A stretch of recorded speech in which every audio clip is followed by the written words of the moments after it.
بسم اللہ الرحمن الرحیم۔ السلام علیکم ورحمۃ اللہ وبرکاتہ۔ شادی سے پہلے بربادی والے کام، شادی سے پہلے یہ کام کبھی بھول کر بھی نہ کرنا۔ حیا اور ایمان دونوں جوڑ دیے گئے ہیں۔ جب ایک ختم ہو جائے تو دوسرا بھی ختم ہو جاتا ہے۔ ہر دین کے کچھ اخلاق ہوتے ہیں، جبکہ اسلام کے اخلاق حیا ہیں۔ حیا ہی پورا دین ہے۔ حیا ساری کی ساری بھلائی اور بہتری ہے۔ اسی سے خیر ہی پیدا ہوتی ہے۔ حیا ایمان کا حصہ ہے اور ایمان جنت میں جانے کا ذریعہ ہے۔ بےہودہ گوئی جفا کا حصہ ہے اور جفا جہنم میں جانے کا ذریعہ ہے۔ محترم ناظرین، بدقسمتی سے ایک بدترین عادت اور کھلی ہوئی برائی عام ہوتی چلی جا رہی ہے کہ مخبوطہ سے رخصتی سے قبل ہی خلوت میں ملاقات کرائی جاتی ہے، تاکہ لڑکا اور لڑکی ایک دوسرے کو اچھی طرح دیکھ لیں، آزما لیں، جان پہچان کر لیں، اور لوگ اس رسم کو محبت اور انسیت سے تعبیر کرتے ہیں۔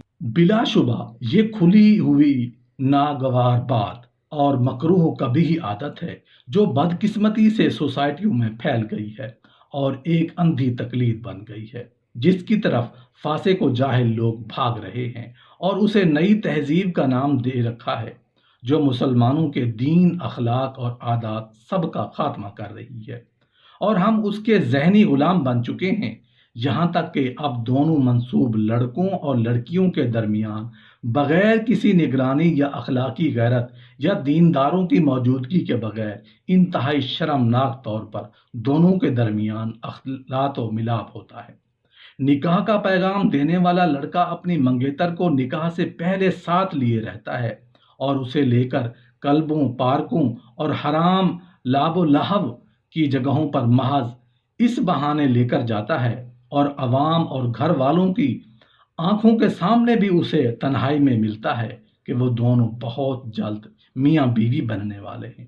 افسوس، ان کو دیکھ کر کسی کے چہرے پر شکن نہیں پڑتی یا کسی کی پیشانی پر شرم و ندامت کا پسینہ نہیں پھوٹتا، اور جب یہ اژدہے اس کی لذت چوس لیتے ہیں، اس سے آسودہ اور بیزار ہو جاتے ہیں، تو اس مسکینہ پر کوئی ایسا عیب لگا دیتے ہیں جس کی وجہ سے شرم و عار کا داغ اس کے دامن پر ہمیشہ کے لیے لگ جاتا ہے، اور اس طرح بے حیائی پھیلتی ہے اور شادی کا بازار تباہ برباد ہو جاتا ہے، اور کتنی رسوائیاں، بدنامیاں اور بےہودگیاں اس بدترین اخلاق کے سبب عام ہوئی ہیں، یہاں تک کہ عزت لوٹنا، کنواریوں کو داغدار کرنا اب ایک عام بات ہو گئی ہے، جس سے ہم اللہ کی پناہ اور عافیت کے طلبگار ہیں۔ اور یہ لوگ جو شادی کے اسلامی احکامات کو جانتے نہیں، وہ سمجھتے ہیں کہ جب شادی کا پیغام نکاح کا پیش خیمہ ہے تو اس میں وہ سب چیزیں مباح ہیں جو شادی کے بعد مباح ہوتی ہیں، اور اسی لیے وہ منگیتر کو آپس میں خلوت کا موقع دیتے ہیں اور ان تمام باتوں کو آپس میں تعارف اور محبت و پیار کا ذریعہ سمجھتے ہیں۔ لیکن ایسے لوگ سخت غلطی کا شکار ہیں کہ شادی کا پیغام عقد نکاح سے الگ چیز ہے، اس لیے پیغام کے وقت وہ چیز قطعاً حلال نہیں جو شادی کے بعد مباح ہوتی ہے۔ پھر شادی کا پیغام دینے والا جب بھی اپنی مخبوطہ سے ملتا ہے تو اس ہیجانی ملاقات میں وہ کسی طرح بھی اپنی مخبوطہ کی عادت اور فطرت کو جانچ نہیں سکتا۔ اسی طرح لڑکی بھی اپنے منگیتر کی طبیعت و مزاج کو اچھی طرح پہچان نہیں سکتی، اس لیے کہ وہ دونوں ہی ایک دوسرے سے تکلف اور تصنع کا برتاؤ کرتے ہیں اور خود کو ظاہری طور پر ایسا بنا کر پیش کرتے ہیں جو ان کے حقیقی باطنی مزاج اور عادت کے مختلف ہوتا ہے۔ البتہ اخلاق و مزاج و عادات کا جاننا اسی وقت ممکن ہو سکتا ہے جب ان کے بارے میں سوال و جواب کیا جائے، اس کی تحقیق کی جائے، اور یہی ایک دوسرے کو سمجھنے کا حقیقی طریقہ ہے۔ اللہ تعالیٰ سب کو ایسے اعمال کی توفیق دے جن سے وہ راضی ہو اور اسے پسند کر لے۔ ہم سب کو دین کے احکام کو جاننے اور اسلام کے قوانین پر عمل کرنے کی توفیق بخشے، آمین۔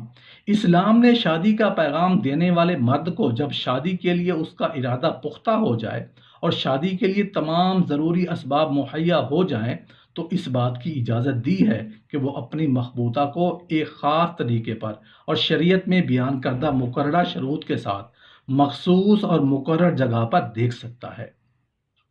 لیکن اس بارے میں اگر معاملہ وہاں تک پہنچ جائے جسے اللہ نے حرام قرار دیا ہے تو ان کرتوتوں سے تو بس شرم و عار اور تباہی اور بربادی کے سوا کچھ حاصل نہیں ہوگا۔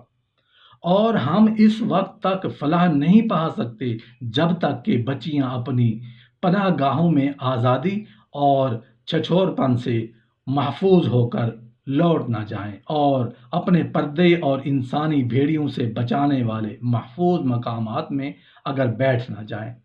جب ایسا ہوگا تب ہی دل ان کی طرف مائل ہوں گے اور نفس ان کو ڈھونڈیں گے اور ان کو حاصل کرنے کے لیے ہر عمدہ اور قیمتی شے ان پر خرچ کریں گے۔ لوگوں پر ایسا زمانہ بھی آئے گا کہ شیطان ان کی اولاد میں بھی شرکت کرنے لگیں گے۔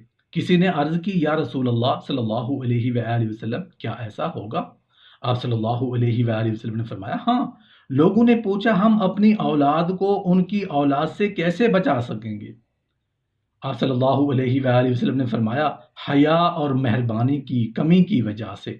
اللہ تعالیٰ جب کسی بندے کو ناپسند کرتے ہیں تو اس سے حیا کھینچ لیتے ہیں، جب اس سے حیا چھین لیتے ہیں تو جب بھی اسے ملے گا تو وہ تجھے انتہائی ناپسند اور مبغوض ہوگا، اور اس سے امانت چھین لیتے ہیں، پس جب اس سے امانت چھین لیتے ہیں تو پھر اس سے رحم دلی بھی چھین لیتے ہیں، پھر جب بھی تو اسے ملے گا اسے دھوکہ دینے والا شیطان ہی پائے گا۔ اللہ تعالیٰ نے حیا کے 10 حصے لوگوں میں تقسیم کیے، جس میں سے 9 حصے عورتوں میں رکھے اور مردوں میں ایک ہی حصہ ہی رکھا۔ اگر ایسی بات نہ ہوتی تو وہ تمہارے مردوں تلے ایسے ہی گرتی پڑتی جیسے چوپائیوں کی مائیں اپنے نروں تلے گرتی پڑتی رہتی ہیں۔ علقمہ رحمۃ اللہ علیہ کہتے ہیں کہ ایک مرتبہ میں حضرت عبداللہ بن مسعود رضی اللہ عنہ کے ساتھ تھا، جو حضرت عثمان رضی اللہ عنہ کے پاس بیٹھے ہوئے تھے۔ حضرت عثمان رضی اللہ عنہ نے ان سے پوچھا کہ عورتوں کے لیے آپ کے پاس کیا باقی بچا؟